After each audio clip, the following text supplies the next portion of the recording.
Hello and welcome back to the OPL, of course, brought to you by Hungry Jacks. I'm still Spawn. Joining me is eJim. And that was actually a very surprising outcome, I think. To have two games go to 40, 50 minutes and for the Bombers to stay composed throughout and come out with all 3 points, I think is a pretty courageous act. Yeah, I thought it was going to be much closer at the start of game number 2. You know, Tectonic looked like they had the advantage, but Baron strikes again. Unfortunately, it's been happening so many times. And I literally said 30 seconds ago, I love how I say, you're like, you can't call out one player, and then you're like, you just call out a league. Baron in the OPL is the true MVP. I hate seeing Baron get screwed up. It hurts me. But, I mean... Why does it hurt you? It does. What do you mean? Were the Chiefs renowned for their Baron control? No, but I thought I was pretty good. That's my metric. Hey, I'm pretty good. That's pretty good. Nick, Jake, you got anything to add to this scintillating conversation? Yeah, I guess Bryce is pretty good. Yeah, I guess that's what I'll have to say. What I do have to say is we're back, obviously, for series number 2, but you have Juice with you. I do. I missed him. He's Brought so him small. back. Here he is. Oh, there's a little... There you go. You can see There the we go. more Yeah, of him. peek out behind there. Of course, Juice has got together with Headspace for their running campaign, for their head coach campaign, where it's all about mental health for young men. Juice being a wonderful ambassador. I mean, right now, let me say, Rogue, you're a bit of a bad boy. You got the leather jacket. You got the women's pants. It's a new thing. Oh. Do you think you scrub up as well as Juice? I Could you shouldn't look that have clean thought cut? you were complimenting me. Of course not. Juice is just so handsome. It's a whole nother level. I isn't it? can't. And if you ever have the need for any of Headspace's services, they are happy to talk to you, so please do not hesitate. The other person who is happy to talk to you is our bad boy here, Rogue, because we want to get some questions. From the cat guy, not the bad guy. No, you're a bad boy, because you got a leather jacket. All bad boys I'll wear come back leather on next jackets. segment with like a cat shirt on. Is that what you want? I would, if you could come back next segment dressed don't have as a it here. cat. Sorry. Do you have the ears? I have one with like a little cat and it like pokes out the pocket and Yeah, you that's pull the good. pocket down. The little cat's like, hey. That's good. Do you have a tail? We'll work on getting you a tail. No. But what you will No, have we're is not. some questions from the audience, because you are a professional League of Legends player. I am. You are a professional bad boy, but you are a I'm not. professional cat boy as well. I am? only want cat-related questions from the chat. Using the hashtag IamOPL on Twitch or on Twitter, I only want cat-related questions because you're ready to answer them. I am. I looked at it before and I was expecting a lot of cat questions, but every one of them's a cat question. Yeah, there was a post And I'm like, on we Twitter can just do a already. little cat segment. I don't have a problem with that. I think it's exactly what the OPL needs right now. I now have a question myself for Spawn. Spawn, when you come back, you say, I'm still Spawn. Are you hinting that there's ever a danger you may not be one day? Oh, absolutely there is. That's what physics tells us, isn't it? Is that particles are Oh often my moving and God. it's only by random luck that we're still in the same place and at one Here we go. time we can be displaced. This is a much deeper answer Yeah, than I this was guy- expecting. It's got real serious. real quick. Yeah. Jake has this talk a lot.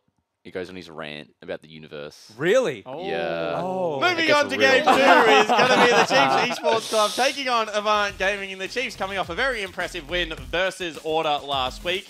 Take that, Rogue.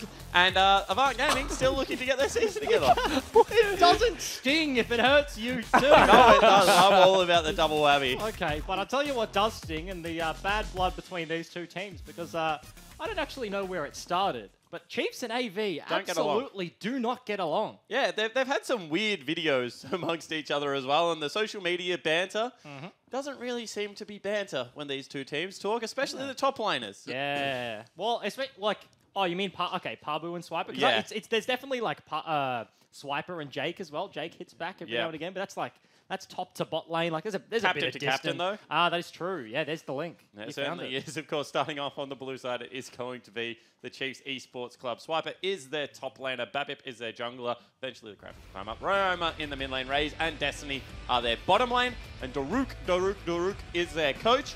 This is an organization that we normally applaud for their decisive team fighting fast play. Against Order last week, they fell down 6,000 gold into Baron and still ended up winning. Yeah, that's the thing. They played it slow. Swiper on Mundo. In solo queue, he plays a whole lot of Kled, plays a whole lot of Nah, but in competitive, picked up the Mundo there and was just tanky. They stalled it out. Game number 2 was much cleaner than game number 1, but that did end up in them picking up all 3 points. And for this lineup, tracking into the end of the season, they have a very easy run home.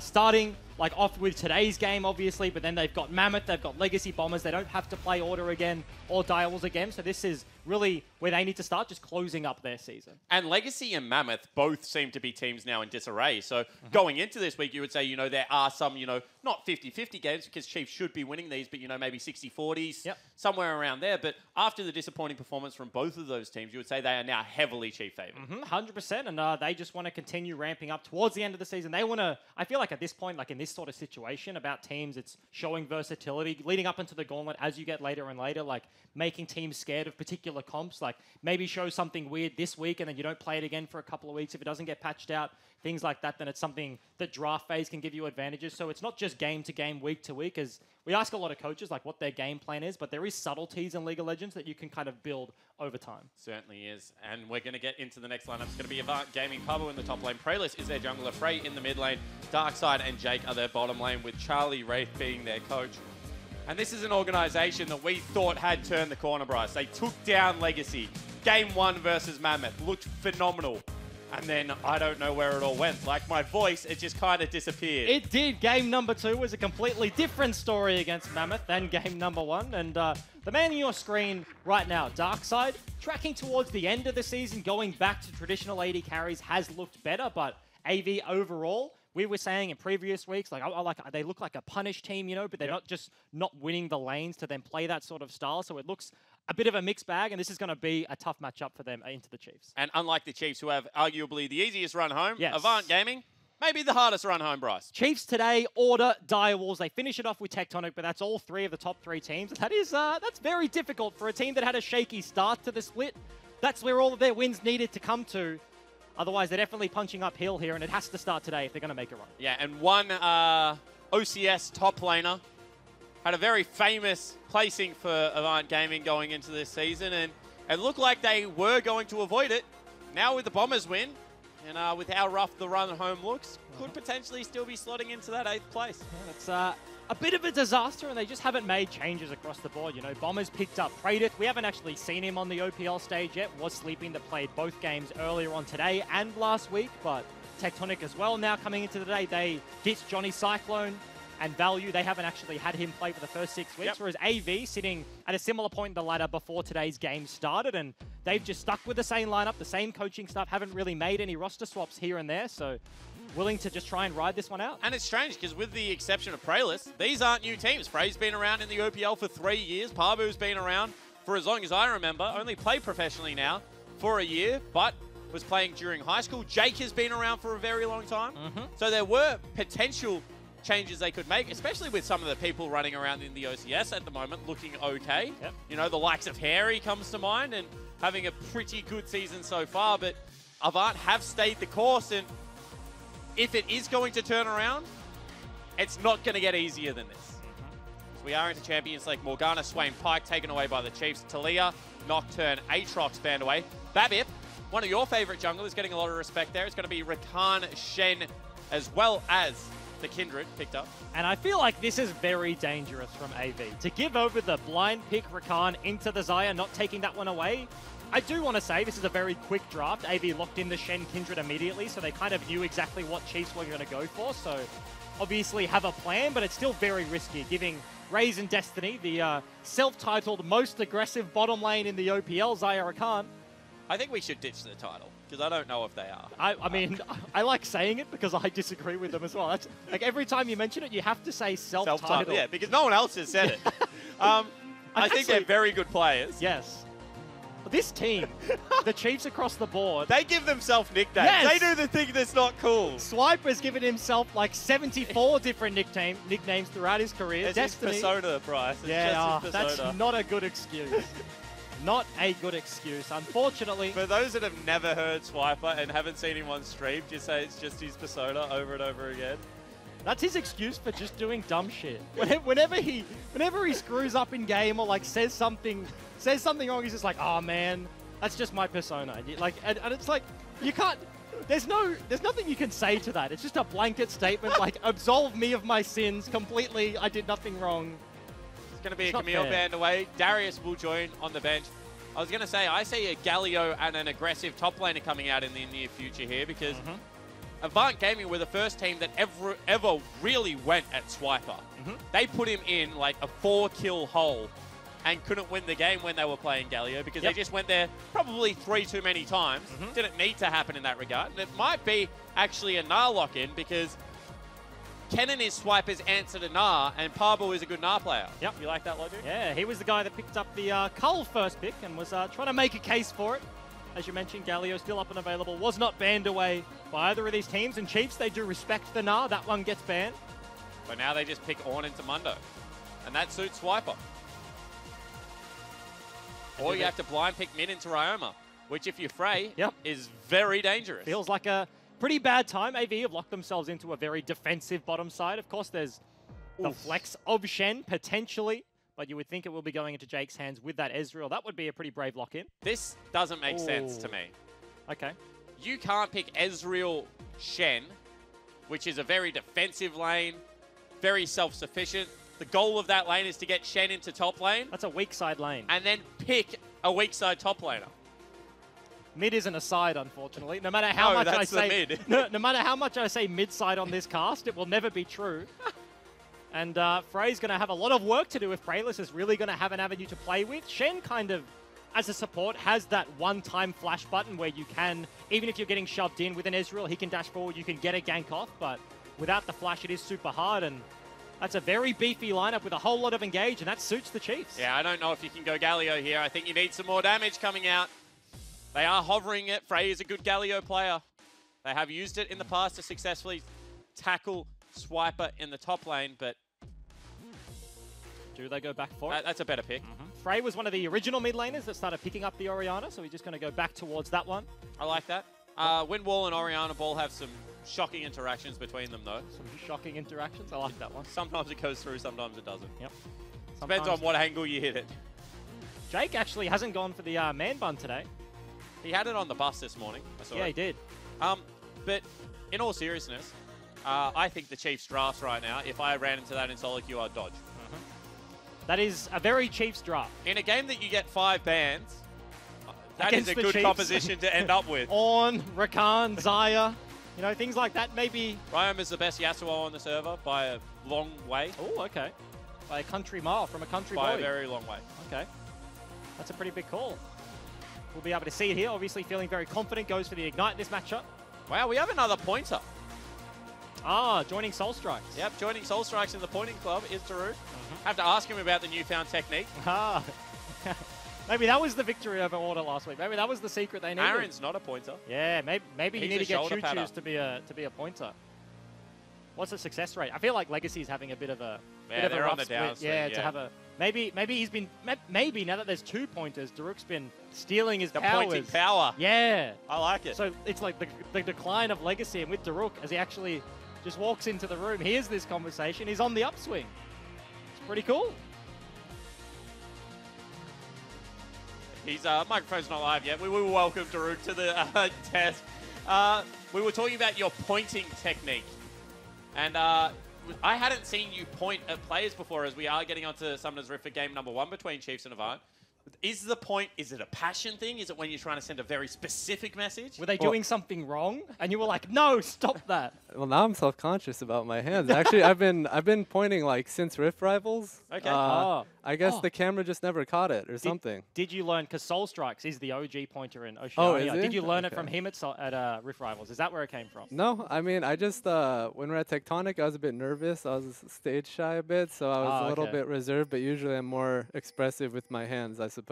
I like it. I like expressive hands. I want to ask you, this composition looks to be a very Chiefs-esque composition. Sometimes as a coach, are you just surprised that you get to pick Xayah, Rakan, Ornn, which are probably 3 for 3 best champions for the people that are playing them?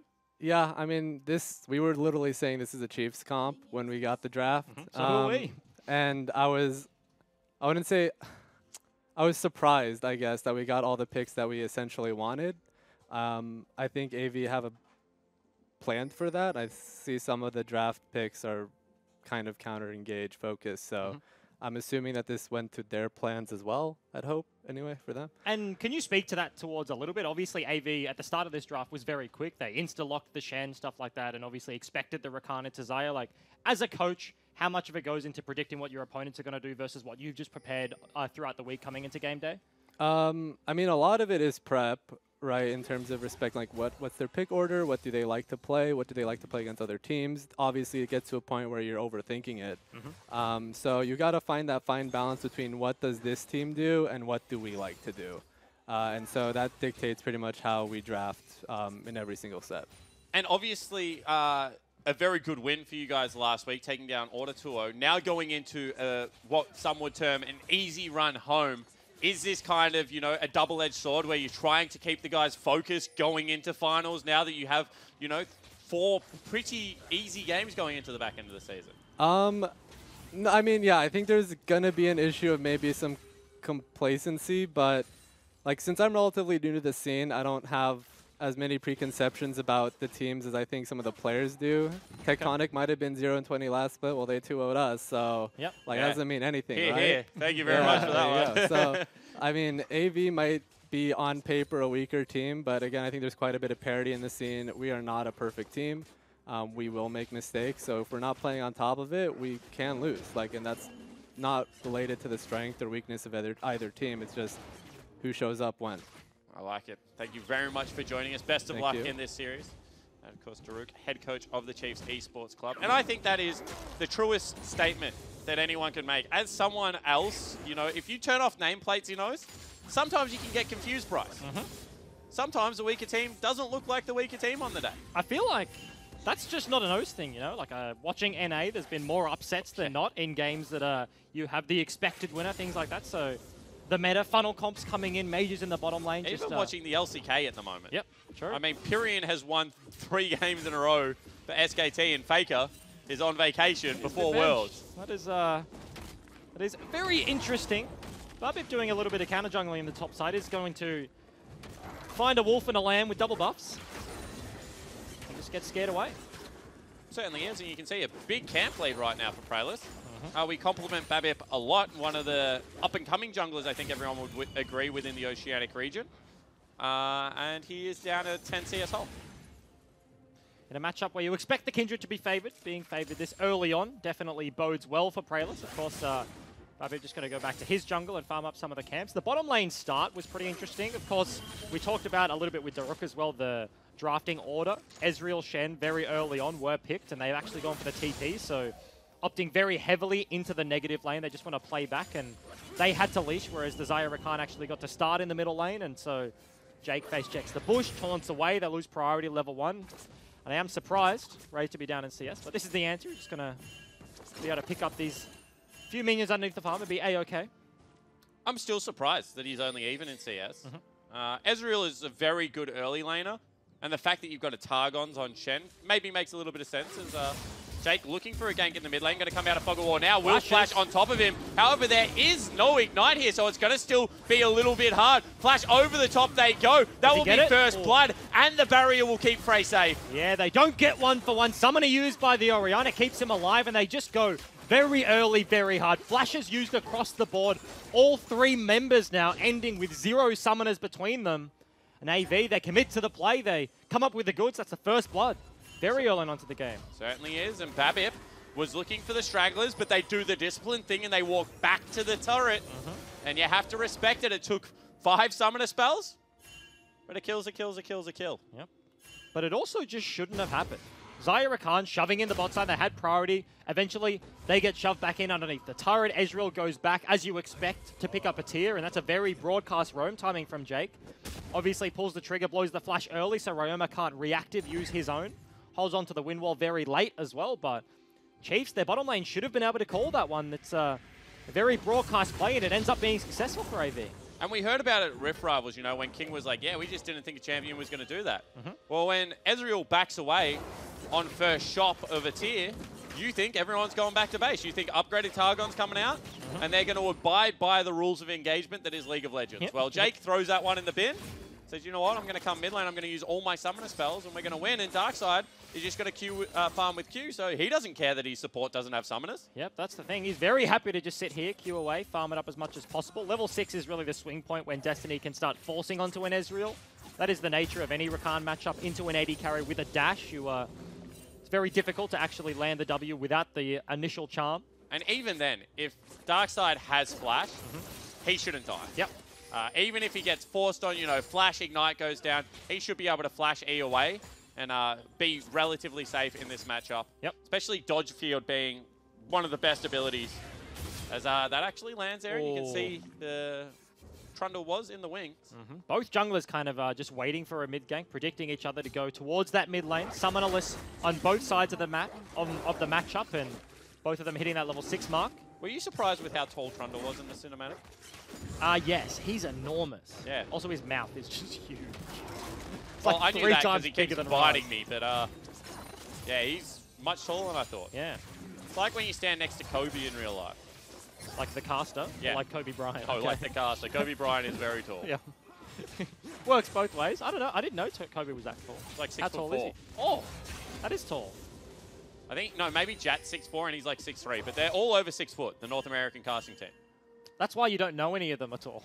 Yeah, Because exactly. It's like looking at a bunch of Azale- NBA players. You're like, oh yeah, they look like normal human beings, and then you stand next to them and you're like, wow, they're monsters. Even Azale's like 6'3". Is that the wrong way for a win wall? Shockwave will pull Shockwave. him back in, and Ryoma now is going to fall down again. Wolf will take a bite out of him, and Praylist gets a second kill. And the best Yasuo on the server, 0-2, only 8 minutes into the game. This Kindred picking up multiple kills, getting ahead. That's what's been happening today. The Kindred's farming above the clock here and absolutely popping off. Coming up trumps, and this matchup's only going to get worse. Yasuo, you said it last week, he has to be able to trade in mid lane to actually be effective, and falling this far behind this early, struggle street for the Chiefs. And we said that Order kind of came up with the blueprint last split of how to beat the Chiefs. And it was take their mid-jungle duo out of the game. Do it through attacking them, do it through playing Anivia and frustrating them and just not playing the game on their standards. Well, Praylist has obviously got a very specific instruction from Pinch this game, and that is camp the absolute heck out of Tommy. And he is a man that is prone to tilt. Yep, absolutely is. Chiefs is an emotional team in multiple lanes here. Praylist Bulldog is walked up through as, the... He's walked past that ward 3 times now. it's been there for quite a while. I assume he's going to kite the blue buff into the bush as he's going to leash that one for Orianna. Oh, he almost went in the bush. Dashes, doesn't quite make it. Now he does. If he doesn't see this one, I'm going to be incredibly angry. He must know it's there. But, yep, all right. Well done, Praylist. What's out the ward? Had a lot of value there for the Chiefs. Level 6s are now being hit by the bottom lane, so in terms of forcing on the top side for the Chiefs, very hard because a Shen ulti, Stand United, will be able to dissuade the play. Things like that, and I expect it's going to be towards the bottom lane if they go anywhere. Zyra can't just pull the trigger anyway, but I say that bottom priority doesn't mean a bot dive. Bot priority means roaming up the river looking for Frey. He's in big trouble, will get knocked up, will get ultimate, but that's the ultimate back onto Frey. He shockwave nobody. Lamb's Respite came down. Very nice nado from Tommy, will keep him safe. Multiple ultis from all over the map dissuade the play there. Chiefs burn a lot. That's the flash from Destiny.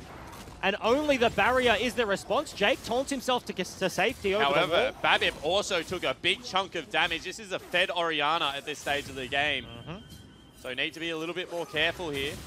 And that's the thing. And in terms of these compositions, it's very offensive into very defensive. We saw game 1, Bombers versus Tectonic, just the defensive comp getting ahead and then just playing it incredibly slow. And I think that is a good game plan into the Chiefs. We've seen that be effective. If they don't have the lead, despite not having the lead, they will still force the plays, and it is hard to win these team fights from behind. We're only 10 minutes in, but you see the Lamb's Respite, the Stand United, Cannon Barrage coming from a GP that's absolutely not going to TP to the play. All of these things are very useful in that situation, and I love the we saw a brief defensive glimpse wards of it coming already. out of Avant. Look at this. Pink ward just above the screen. Pink ward on the backside of red. That means that you can't float any pressure top lane. You can't get in behind the gangplank, who is just free farming at this stage. Yep. Getting shoved in early, as you expect. It's a grasp or not the spell book, so Swiper doesn't really have any terms of kill threat with an Ignite swap out, anything like that, going for just the sustained game against the GP. Probably, I expect, because he assumed to have no jungle pressure from Babip. This game, in an ideal playbook from the Chiefs, although the pressure would be going bot side, yep. around the Zyra Khan, around the Yasuo.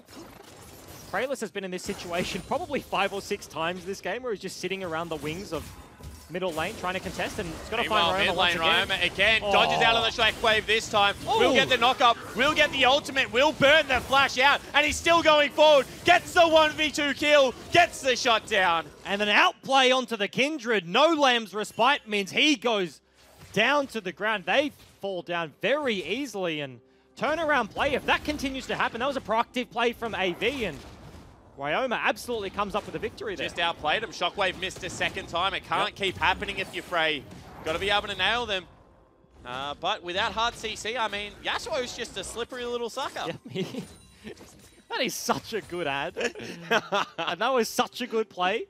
Q flash into the knock-up to get himself the ulti. The trade in the mid lane means that Praelis isn't on the map, despite not having priority mid, despite not having control of top side. Babip now gets to solo at the Rift Herald. That should, in theory, in an ideal world, buy them a turret as well to try kind of claw back the gold lead from this 2,000 deficit. So Chiefs finding small little windows here and there. And Ryoma even in the mid lane now. So even though it's looked very bad early on in this game, as Raze is just marching forward, putting in good chunk damage against Darkside. The kills have been going into the jungle, so 4,500 for the Kindred. Over that of the Trundle is very hard to deal with in the isolated jungle matchup. If AV have priority in the lanes, which you expect won't be bot side, but maybe top side, and Kindred can find the Trundle, range versus melee, he very much struggles to deal with an auto attacker just whacking away. Graves was kind of the first jungler to come back into the meta because Trundle was there, and Kindred does a very similar thing. Certainly does. Haven't seen much out of that man on your screen so far, Destiny. Raze and Destiny were killing people at level 3 when they were picking up this duo. Yep. In splits gone by. They did go mid. Yep. Did burn the Rakan flash to try and look onto Frey. Lamb's Respite was the first answer to the skirmish, Stand United, and it didn't quite work. He certainly wasn't dying without that. Barrier in Stand United meant that I was looking at it and I was like, his health didn't go anywhere. Yeah. And then the shed just popped up next to him. Because the shields just ate absolutely everything. Yep. I actually think that was a fairly premature Lamb's Respite and might have just killed Mr. Praelis about a couple of minutes later when he just died. That is absolutely true. Jake has forgone the man bun, but he's gone for like the peacock. What's the peacock? If we can get the cameraman to go back towards him sometime soon, I reckon you'll see it. Pabu's growing out the candy floss. They're a team with interesting haircuts. They are. I actually think the blue now with Pabu's black hair looks sick. On like I the think side, it looks not the better complete now. blue, yeah. I think it looks better now than it did when it was first done. And it has maintained color for a very long time. Yeah. As someone that used to color their hair a lot for a very expensive amount, Pabu's hair has stayed and he hasn't had to touch it up, and I'm a little bit upset by that. He hasn't had to touch it up? How do you know? Well, because surely they would have dyed the roots if he was touching it up. That's true. That is absolutely true. I'm a hair noob. I dyed my hair once and it was an absolute disaster. And damage. Never did, yeah. No, you didn't dye it once. You dyed it 3 times in the one session. We're very dark, turned black, and Bryce tried to check out, and in the end, it was a disaster. Flew off to Korea. It was like, nah, I'm out of Australia. Let's go on a boot camp. Barbit.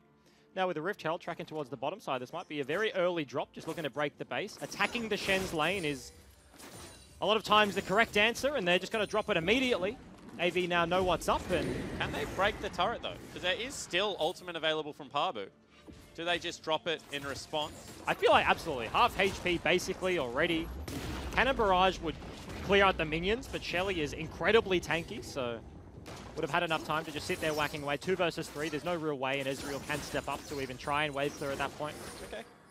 But the answer on the top side of the map is going to be Praelis stealing away the blue. Swiper respectfully backs away from the turret, is incredibly owned, so couldn't even ult to the wave if he wanted to, and that's a second turret going down to the Chiefs. Certainly is, and they could potentially go for the third dash if they want to. No Gangplank ultimate still used, and they're only halfway through this one, so they know where 2 people are on the map. They will. Actually, Taunt goes out to get an auto attack. Very well played from Jake. That is a courageous play.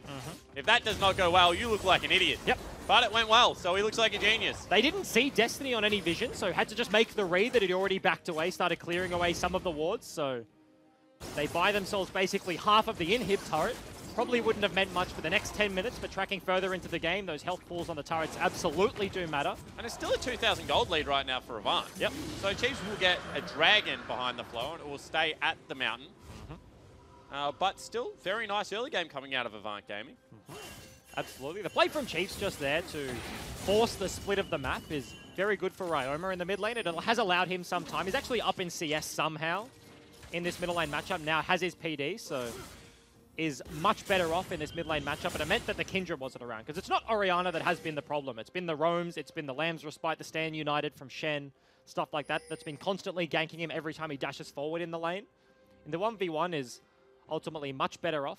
Very nice deep ward from AV, spots out the lane switch from Chiefs, so they know exactly what's going on. Great ward, because you can see already Shen and Ezreal heading up towards that part of the lane. They can even keep Gangplank here for a little bit, because he doesn't need to back. Yep. Ornn is so deep in that wave that it's going to be at least another minion wave before it is anywhere near crashing. Because it's not even one turret that's missing, it's actually two, so we can catch that one in an inhib if he wants to wait a super long time. And Pabu does the right thing here. When he's winning the lane, he deserves to take the extra wave, doesn't hold it for Darkside. Jake potentially looking for a pick, but blue buff is getting handed over at the same time, so Frey, the damage in the situation, absolutely nowhere to be found, so they do just back away. Chiefs getting a lot of control on the top side of the map. That's a very deep pink ward once again. We've seen the success rate of the one on blue buff. This will get spotted by the sweeper. Prayless, oh, does he actually see it? I think they're worried about the dive, so they're trying to get there earlier. So he should go back now and clear out. No, he doesn't. He just didn't see it. That is... Say it ain't so, Bryce. Ah, but it is. But it is, Jake. That hurts me. That is such a good teleport ward for Swiper on Ornn. That is the ideal teleport ward. In behind them, so you come in from the flank. You can Ornn Horn from such a long distance away. Should have been able to spot that one. Glowing red in the bush. It's a pretty contrasting color. He's going to have to flash in. No, he doesn't. And Prayless just walks away. Again. The follow-up was pretty far away there from Frey. As Jake just looks at me. A little bit of a giggle. Once you cough your lungs up. Yep. Every now and again, I just go to talk at the moment. It just doesn't work. That is a... You're getting some pretty unfortunate illnesses for someone that comes to Sydney every week. That was the last problem, but now it's someone that speaks for a living. You can't talk. That's a BL. Really sucks, dude. I don't know what else to tell you. Did you see how little damage that did? Yep. Did nothing. Absolutely nothing. AV maybe just looking for a flank. They floated down Frey. They floated down Prayless, but that's a very tanky Ornn. Gone for the Iceborne Gauntlet into the Abyssal Mask, and will probably be just fine underneath the turret to try and buy some time here. Prayless ultimately does just back away. But once again, they pull the same play out of the book. Frey rotating down. And they should have him this time, because you can see multiple members now come over the wall at the same time. They do know. So there is a play available on the other side of the map. However, Shockwave should break it. No, it doesn't. So he still gets a headbutt off. And you can see that Big Swips is living for such a long time and will go golden now. However, will fall down. Very nice use. Pabu tanking up the turret because he has the stopwatch. If Prayless has to be the one, Lamb's Respite is the tool that gets used to keep him up. So that would mean Swiper wouldn't actually fall. Darkside gets a huge chunk of damage onto Barbie, but that's no dash. Destiny now here. Certainly isn't. Dodgefield, however, will go down and save a lot of damage there. They don't drop the Gangplank ultimate top lane either. So Ryoma will trade out a turret here, starting to farm up. And that is interesting. Pabu's unwillingness to use the GPL to sack waves in the side lane. If you cleared out the wave with the Rift Herald, then Chiefs wouldn't have been able to push so far up to their inhib. Potentially could have cleared out the wave underneath the Yasuo, and melee champion wouldn't have got as many auto attacks down to take down the turret if he doesn't have a wave, but holds on to it at every single opportunity here. I think at the same time, they're very conscious of the team fight. Yep. So they're saying, if we team fight right now, we are much stronger. It would be a very interesting team fight that the Chiefs would have to be able to pull off to win. Yep. Because you've got 2 items on the Ezreal with the upgrade. This is why you used to go Iceborne Gauntlet, because you spike so much earlier against just a Stormrazor. So I think that if they can force something, or if they trust that Chiefs are going to start trying to force something through frustration. Yep. Because their ultis are all on a super long cooldown, and when you have champion spiking, stuff like that, it's important to look at the summoner spells as well. Flashes up on every single member of AV, so Chiefs can, with a flank ward that is still there, by the way, Swiper can TP, they can look for the Ornn Horn, but if a knockup does not land, if Destiny can't find access to the backline, if Swiper's Ornn, which should, at the first opportunity, be flashed out by multiple members, it's hard for Chiefs to make the first engage stick. Certainly AV feeling confident here, stepping up in the middle lane. I've liked Prayless's game so far for us. He's had very good control around the map. He's maintaining that 30 CS, that level advantage, and he's kind of tracked Babip everywhere. Babip is 0-0-0. Yep. hasn't really found an opportunity to influence any of the lanes. In terms of build, we saw earlier on in Collapse the first is set. coming right now. Frey, half mana. They go over the wall. Everyone else shows up, so Babip is like, I'm actually okay with being 0-0-0, boys. 0-1-0 sounds a whole lot worse, so ultimately he just walks away from that one. But we saw the Devourer Kindred into Black Cleaver. You need the damage and the attack speed from somewhere. Oh, He's got it. that is some good awareness out of an 80 carry. Did he shift click the bush though? I don't know. I feel like he walked into it and then realized. That's all right. If you hit spacebar while your character's moving. But if you sweeper and walk through the bush, then you can't see it. It's invisible. That's what we learned earlier. Chiefs just trying to clear out the mid lane, and we check him with the gold. Gangplank once again. Klepto keeping him Very far ahead. very far ahead. 1,800 over his opponent, almost a 2,000 gold lead. Second Earth Drake of the game will just be picked up here by the Chiefs. Going to die before anyone from AV is around, but they're looking at the mid lane. Yasuo under a bit of trouble. Certainly is. He can tumble forward. Does not get the slowdown, however. So will not be able to take any health off him. You can see that they're just going to back away with the dragon. And with that, a fairly big lead. Yep. They are pretty happy with that sort of scenario. Swiper still has TP. AV now setting up a contest in the mid lane. Darkside has a teleport as well on the side lane. This HP on the turret is incredibly low. No wave clear here. Raze can't really step up when there's multiple forms of CC that he has to dodge. Sure, he can dodge one if Shen goes in, but then Pabu hit you with a cannon barrage. Shockwave coming out from Frey. That's a really nice turret break. That's off the back end of some tempo that the Chiefs gave up by taking a second mountain. I would argue at this stage of the game worthwhile because if the Chiefs win a team fight, they have a very good Baron taking team. Yep. But you still got to applaud AV. They are certainly hanging with the macro game of the Chiefs Esports Club right now. And if they take this one super late, then they have the Gangplank, they have the Orianna, they have the scaling with the Ezreal, so they're happy to play this one slow. Their Baron, in terms of contrasting it to Chiefs, is the absolute opposite. They have a super squishy jungler. Lamb's Respite on the Baron Pit is a very useful tool, but Kindred itself isn't that great at taking it down without a pure tank. And your pure tanks normally come from the top side. Shen is tanky, but not quite there, so AV can't really force anything right now, just slowly growing their gold lead over the course of the game. Shen's a better utility. Babip. Yep, Babip face takes a lot of damage. However, Darkside Darkside went forward. Now will get charmed up and will get Lamb Respite. Shockwave will pull back for Bip. He will have to flash away. Nice wind wall. However, Jake flashed over everyone. That is not what you want to do. Babip still alive, and that is a golden Shen. Gangplank now only just showing up. That's already 3 kills, and Pabu took no place in that team fight. And the word was if. If Chiefs win the team fight, then they have the double mountains for the Baron. All of a sudden, no Shockwave, no Cannon Barrage. This is going to have to be a 2-man contest if AV are ever going to stop this Baron coming down. They're looking to go try, but You cannot give the Baron to the Chiefs. Knockup will register. They're looking to get some form of damage in here. It is just not happening.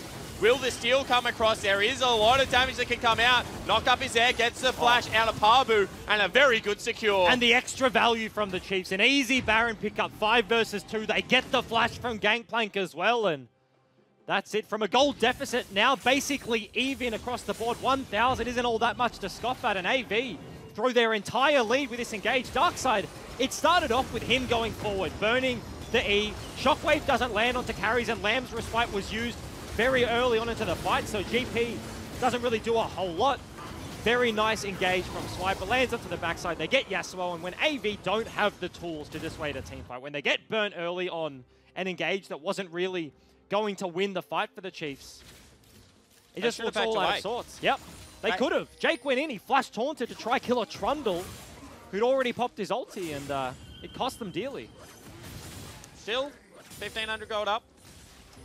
But, at the same time, were 3,000 gold up, and now they've given over a Baron buff. And there is a lot of turrets to take on the map. And if the Chiefs have shown us anything, it is when Baron is available, they take everything off the map.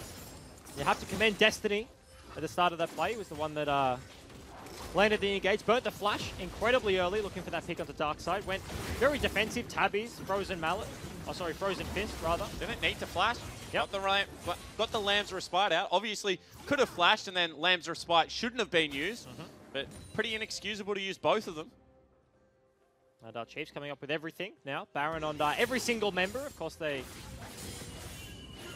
took down AV, not losing a single member, so they can opt in for the 1-3-1. All of their split pushes. Yasuo now with the IE, feeling incredibly fine. Had a very rough early game, but in the side lane versus an Orianna is honestly where he wants to be at this situation. Does he hit the pink ward? Oh, he's got it. Oh, That's going to be the ultimate burn again, and this time Frey going to burn the flash in response, but just does no damage. Shut down there for Ioma. And you can see hand on head, not happy with that one. Barrier flash. Shockwave didn't even register in the back end, and Chiefs, they use a single cooldown, maybe two with the Yasuo ult, and they take down the wave clear.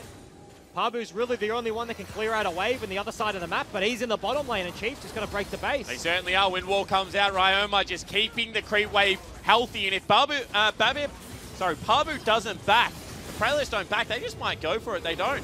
Very uncharacteristic from the Chiefs to just back away at this stage. They did see Praylists. He showed on the pink ward around mid lane. I thought they were going to try and end. Maybe without Rakan ulti, they don't have a force because Swiper can't TP either, so maybe rough to get underneath the Nexus. In saying that, there's a very popular Reddit thread right now talking about how damn weak Nexus turrets are, so they don't pose all too much of a threat. They certainly do not. With 2 members dead, would have been a pretty easy close, but Chiefs play it safe. Dragon spawning in about 50 seconds. And is this the new Chiefs? Farm up through early yet? No. Try and punish. Well, they've done it 2 weeks in a row. I feel like, well, also talking about the end, like that is a brave call. We're kind of overstating. Actually, hold that. In they go underneath the turret, and that is a huge ultimate coming across. Lamb's Respite will go down. Ryoma, however, very low on the back end, gets a 3-man knock-up though, and that will be 3 members dead. Shockwave onto 2. Very nice flash out of Raze will keep him safe. This will be the 2nd base turret broken. And you said new Chiefs, Jakes, but it just looks like the same old game plan. Pick CC, look for the engage, Destiny, Swiper go in, and they're looking for the end. Frey falls down once again. Exactly right. Now Pabu left without any friends. The barrel gets eaten, and he can do naught. Nexus turret number 1 will go down. Nexus turret number 2 will also join it as Pabu is sent to the death chamber. And in 26 minutes, Chiefs Esports Club take game 1. And it's going to feel good for a very rough early game. AV had the game plan. The draft was very quick. They knew the tools they gave over to Chiefs. They had the early lead. Praylists in the jungle found himself with 2 early kills, was bullying around Babip on the Trundle. Ryoma was having an absolute shocker, but as soon as one thing goes wrong, as soon as one play fizzles, you can't find a team fight where you have Lamb's Respite and Stand United and Ori Ball to kite over when all of these things aren't working in conjunction with each other. Chiefs, even with a gold deficit, if they land the buttons, then they do the damage, and it looks so easy. And Ryoma had some 6 team fights in the back end of that. The 1v2 outplay mid lane, the 3-man knock-up on the back of his Tornado in the very last team fight. Raze didn't get hit by a Shockwave all game, flashed 2 of them, ultied 1 of them. That was the Chiefs in team fights, just being very confident in how they were going to play them. And that's what Chiefs want to do. You talked about new Chiefs, but they just pick CC, they pick the damage, they go in, they are a team fight team. Raze is the team fight AD carry, has been for a very long time, and sure, they fell down early, but they make it work anyway. Yeah, exactly right. They pick the mallet comp and they bop AV over the head. Don't go anywhere. We'll be back in a few for game number 2.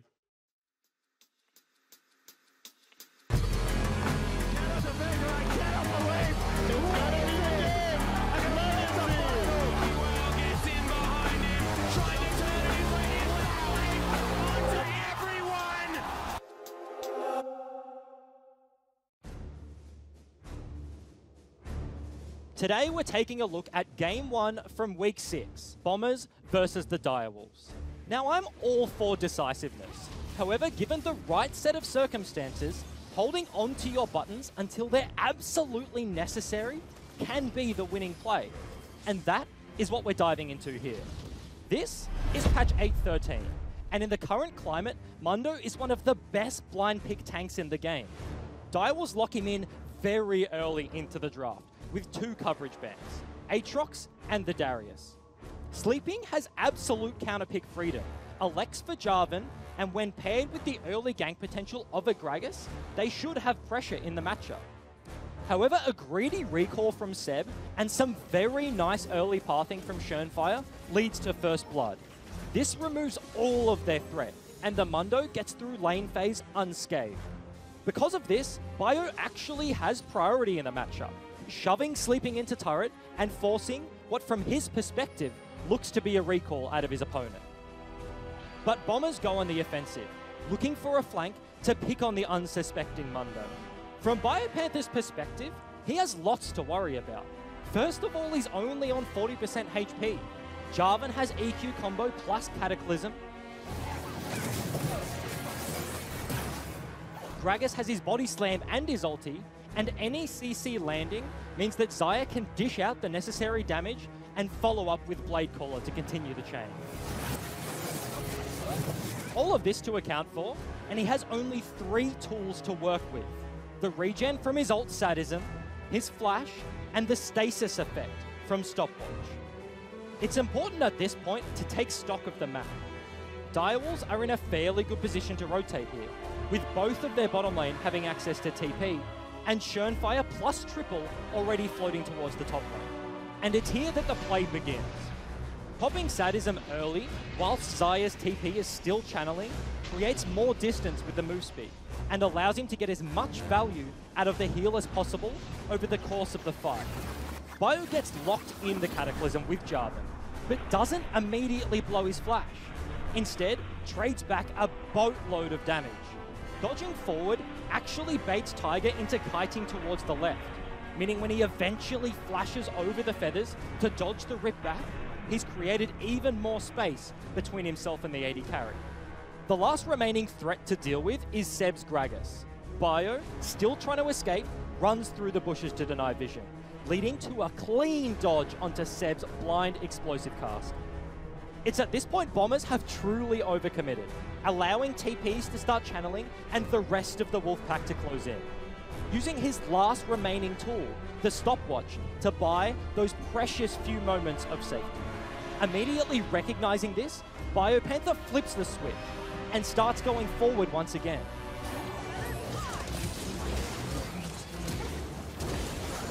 If Biopanther had just blown his flash as soon as Jarvan arrived, like 90% of players would, he probably would have lived. But the ability to play it calm and hold his cooldowns till the absolute last moment turned a negative play into a big win for the Direwolves.